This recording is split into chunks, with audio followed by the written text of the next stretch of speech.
Vamos a iniciar ahora una serie de videos para mostrar algunas aplicaciones de la ley de Faraday. Aquí le he resumido. Entonces vemos que la tensión, la fuerza electromotriz inducida, identificada siempre con la letra E en cursiva, es entonces la derivada respecto al tiempo del flujo que atraviesa una superficie. La puse acá en forma de módulo, como ya sabemos.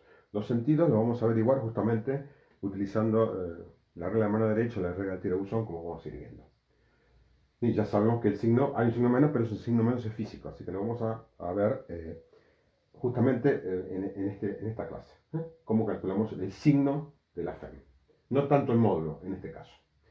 Bien, entonces sabemos que si es el flujo, ¿por qué está producido? Por un campo externo que atraviesa una espira. Si acá tengo una espira, ¿sí? Tiene que haber un campo externo entonces que la atraviese. Y ese flujo, perdón, tiene que ir cambiando. El flujo es la integral de B de A. ¿Cómo puede cambiar el flujo? ¿Cómo se puede variar entonces el flujo de B en esta superficie que es atravesada por ese campo? Lo puedo variar de varias formas. La primera que vamos a ver, o sea, la parte A, digamos, es variando B. Nada más. O sea que la sección es constante, BA es constante, y el ángulo que forma el campo y el plano de la espira es también constante. O sea que el producto escalar que es coseno, como ustedes saben ahí, y el área son constantes, en este caso A. Solamente va a cambiar el campo magnético. ¿Cómo puede cambiar el campo magnético entonces? El campo magnético es función en general de qué cosa? De la posición de la espira respecto al que produce el campo, ¿no? Ya sabemos que en general, en algunos casos el campo es constante, pero en forma general el campo es variable. Por ejemplo, un alambre sabemos que tiene una dependencia de 1 sobre R, ¿no es así? Por ejemplo, ¿no? Entonces, es función de la posición, ¿no? Si yo tuviera un alambre que genera un campo, de acuerdo a la posición relativa entre alambre y espira, podría producir una variación del campo magnético, cambiando entonces la posición. Ya lo hemos visto eso. Puedo cambiar entonces X, Y o Z, de lo que puse acá, cualquier variable de posición cambia, siempre la posición relativa, ¿no? Como ya sabemos, puede cambiar cualquiera de las dos, se puede mover la espira respecto al productor, por ejemplo un imán, o el imán respecto a la espira, es lo mismo, porque lo que varía es la posición relativa, lo que importa. Entonces, si X, Y o Z son funciones del tiempo, B va a ser función del tiempo también. Y si B funciona el tiempo, existe la derivada entonces del flujo respecto al tiempo por esta fórmula. ¿Ok? Eso ya lo hemos visto. Hasta hemos visto la experiencia en el laboratorio. Vamos a ver ahora la segunda opción, que es variando la corriente. Si yo varío la corriente que produce el campo B, porque B, ¿qué es en general? B también es función, aparte de la posición, es función de la corriente, excepto que fuera un imán permanente. Excepto que fuera un imán permanente, que en ese caso es más complicado el proceso, vimos que para producir un campo magnético lo más simple que es producirlo a través de una corriente eléctrica, en otro circuito. Un circuito produce entonces el campo eléctrico, el campo magnético, disculpen, produce el campo magnético, un circuito y otro circuito corta a ese campo magnético. ¿Ok? Entonces, si yo varío la corriente, puedo variar el campo, ¿no? Porque el campo funciona de la corriente. Entonces, si la corriente funciona del tiempo de alguna manera, el campo también va a ser función del tiempo y va a existir esa derivada. Para eso vamos a suponer entonces que tengo, como dije antes, un circuito productor de campo y otro circuito que lo concatena ese campo corta para producir la tensión inducida. Ya lo hemos visto esto. Acá tengo, por ejemplo, un cilindro de cartón, de papel higiénico, ¿sí? Y simplemente arrollé dos bobinados. Un bobinado, bueno, acá no tiene cable azul, así que le puse en blanco, y este sería el bobinado rojo. Sobre el cable blanco yo voy a introducir una corriente de tal manera que va a cambiar el campo magnético creado por esta bobina, va a aumentar o va a disminuir, de acuerdo a lo que yo haga ahora, vamos a ver, y sobre este bobinado marcado en rojo, que es el que está acá, voy a cortar esas líneas producidas y se va a producir la tensión inducida. Recuerden que esto es un solenoide, entonces el campo magnético va a ser así, el que va a producir, digamos, el bobinado blanco, va a ser un campo así, ¿ok? ¿Sí? Y entonces va a cortar al bobinado rojo, ¿sí? Ya le podemos dar un nombre, para no hablar de que el que produce y el que corta, ya vamos a ver, pero ya le podemos dar un nombre. Este circuito se puede llamar circuito primario, el circuito primario es el que produce el campo, y el circuito secundario es el que corta esas líneas y produce la tensión inducida. Entonces, para hacer ya dar un nombre y mencionarlo de esa manera. Entonces, miremos este esquema, lo he hecho en 3 ejemplos diferentes y vamos a ver qué es cada cosa. Imaginen, por supuesto, lo que quiero decir acá, fíjense que esto está rollado de cualquier manera, no se ve bien cómo está rollado, así que acá lo rollé bien, así como se hace normalmente, ¿no? Las espiras no se montan una sobre otra, sino que va rollado de manera prolija, por decirlo de alguna manera, ¿no? Entonces, vamos a ver ahora qué importa el sentido de rollamiento para calcular los signos, ¿sí? Yo he tratado de hacerlo lo mejor que pude acá. Fíjense, tengo un circuito primario marcado en azul, tengo una batería, tengo una resistencia y tengo una llave. El circuito está rollado así. Él viene por afuera, entra, pasa por atrás y vuelve a salir y así está rollado. ¿Sí? Ese es el sentido de rollamiento del primario. En el caso del secundario, lo hice al revés, a propósito, para complicarles un poco la vida. En este esquema, todavía no miren el tercero, miren el segundo, en este esquema está rollado de la misma manera.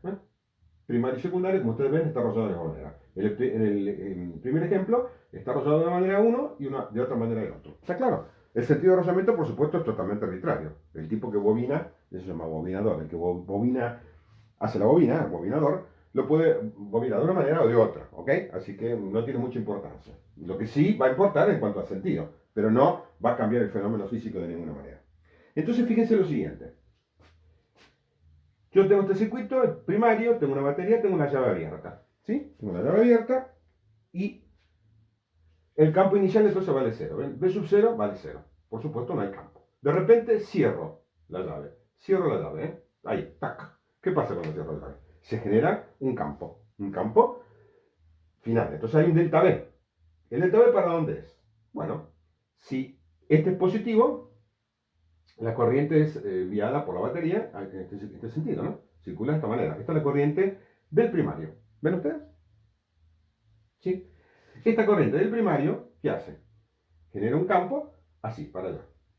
Lo pueden ver, si lo vemos acá. Esta es la espira. Vamos a hacer un poco más grande, ahí. Si la corriente entra, voy a ponerme de este lado. Si la corriente entra por acá, el campo dentro de la espira es para allá. Recuerden que, bueno, fuera es para el otro lado, ¿no? Obviamente.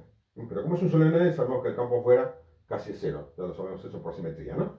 Así que no nos importa el campo fuera. Siempre estamos considerando el campo dentro de la espira, ¿no? Así que bueno, la corriente circula, va para arriba, como ustedes ven así, y dentro de la espira tiene esta dirección. En espira, por supuesto, siempre el bobinador tiene mucho más que uno, ¿no? Para reforzar justamente el campo magnético. Entonces se produce un delta B para allá. ¿Cómo tiene que ser el delta B inducido? Ya lo sabemos. El delta B inducido tiene que ser contrario al delta B, por ley de Lenz. Entonces el delta B inducido ya lo postulo que tiene que ser en sentido contrario. La pregunta final es, ¿cuál es la tensión inducida que produce ese campo inducido? Bueno, entonces tengo que ver, ¿cuál es la corriente inducida que produce ese campo inducido? Para eso cierro el circuito secundario. Insisto, podría estar o no cerrado. Si a mí me dan solamente el esquema con los bordes abiertos, ¿yo qué hago? Le pongo una resistencia hipotética exterior. Si no la tuviera, la pongo. Si la tengo, bueno, la tengo. En este caso ya la puse. ¿Cómo tiene que circular la corriente por el secundario para que el campo sea así? Bueno, fíjense que tiene que tener este sentido. ¿Sí? La corriente viene así, viene por acá, y fíjense acá, en este caso, la corriente baja, ¿no? Da la vuelta, por supuesto, y por ahí sube, y por ahí está bajando. Entonces la corriente baja por ahí, y adentro de la espira, como es, el campo es para allá. ¿Se entiende? Entonces, esta corriente inducida produce este campo inducido, que se opone al campo, a la variación del campo principal. Bien, si esta corriente circula así, ya sabemos, darle toda la vuelta, por donde entra, que es positivo, y por donde sale es negativo. Siempre, se acuerdan, mirando la resistencia. ¿Ok?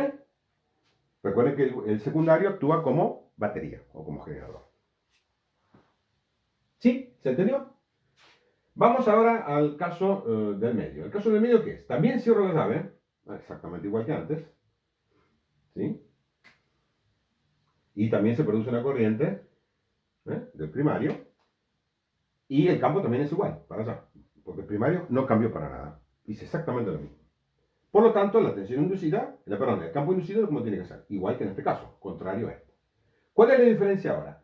Que el secundario lo rollé de otra manera. Entonces, si el secundario está rollado de esta manera, ¿qué va a pasar? Para producir este campo, ¿cómo tiene que ser la corriente? Tiene que ser al revés, ¿ven ustedes? Tiene que entrar por este borne para producir un campo para allá. Y tiene que salir por este borne. Tiene que entrar por acá y salir por acá. O sea que la corriente va a ser así. Y entonces ven ustedes, si la corriente es así, el campo es para allá. En una palabra, al enrollarlo al revés, ¿qué ocurre? La corriente, para producir el mismo campo, la corriente tiene que invertirse. Si la corriente se invierte, la tensión es inversa. ¿Ven ustedes? ¿Qué conclusión sacamos? Bueno, que el sentido de la tensión va a depender no solamente de las condiciones del primario, sino de cómo estén arrollados el primario y el secundario. ¿Mm?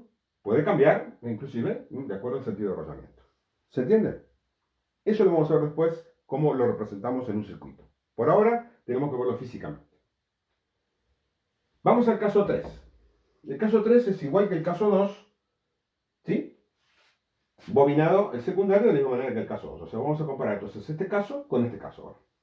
Bien, la corriente está circulando, entonces tengo un campo para allá, un campo inicial para allá. De repente, ¿qué hago? Al revés, abro la llave. ¿Eh? Abro la llave. ¿Sí? Abro la llave. ¿Qué pasa cuando abro la llave? La corriente pasa de un valor que tiene, ¿a qué valor pasa? A 0, ¿no?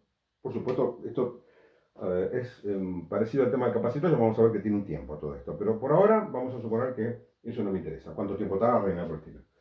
Pasa de I a 0. Entonces, ¿qué pasa? El campo que tiene este valor, B0, inicial ahora, pasa a 0. Entonces hay un delta B que es de sentido contrario, ¿no? Porque si el campo inicial es B sub 0 y el campo final es 0, entonces hay un delta B para allá. ¿Cómo tiene que ser el delta BI? O sea, el delta B inducido. Tiene que apoyar al campo, como ustedes ven, al campo principal. Siempre es contrario a quién, el delta B inducido, al delta B. ¿Eh? La variación del campo inducido es contraria a la variación del campo principal. En este caso se oponía, como ustedes ven, el B para allá se opone, pero acá, ¿qué hace el delta BI? Lo apoya, porque trata, como ya dijimos, trata de que este campo no baje, ¿ok? Que no disminuya. Entonces, lo apoya. Por lo tanto, este es el delta B inducido. Por último, para crear este delta B inducido, la corriente, ¿cómo tiene que ser? Tiene que entrar por acá para producir el campo en ese sentido. Si la corriente entra por acá, sale por acá, este es positivo, este es negativo. Acá vemos entonces, digamos, como el circuito no cambió, es el mismo arrollamiento, la inversión que se produce cuando yo cierro la llave y cuando la abro. Cuando la cierro, se produce una corriente que produce esta diferencia potencial acá inducida, y cuando la abro, sucede al contrario. En un caso, entonces, se produce esta diferencia potencial para generar una corriente para que se oponga a la variación, y en este caso exactamente lo mismo. La diferencia está que acá el campo está creciendo y acá el campo está disminuyendo. ¿Se entiende? Por eso cambia de sentido la diferencia potencial inducida, o la FEMI. Entonces, bueno, con esto pueden analizar todas estas cosas y básicamente tienen que estar entonces, digamos, hábiles en, si tengo una espira y la corriente va así, bueno, el campo para acá. Y si va para allá, el campo para allá. Eso lo tiene que ver por la regla, o también pasa la regla del tirabuzón también, ¿no? Fíjense si, en este caso, si la corriente circula así, ¿ok? ¿Para dónde avanza el tornillo? Para allá. Y acá, si la corriente circula así, ¿sí? El tornillo pasa para acá. O sea que tiene que verlo para este lado, o si no, para el otro lado, ¿no? El tirabuzón o la mano derecha, como quieran verlo. ¿Ok? Muy bien.